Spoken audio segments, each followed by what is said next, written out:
Kaharap ko man ang mga higanting problema sa aking buhay o Panginoon.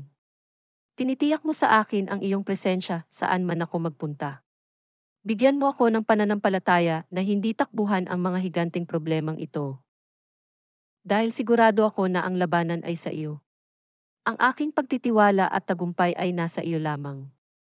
Purihin ang iyong makapangyarihang pangalan magpakailanman.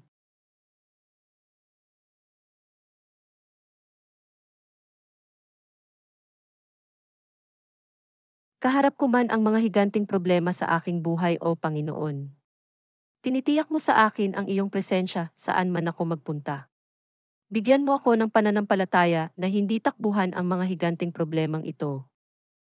Dahil sigurado ako na ang labanan ay sa iyo. Ang aking pagtitiwala at tagumpay ay nasa iyo lamang. Purihin ang iyong makapangyarihang pangalan magpakailanman.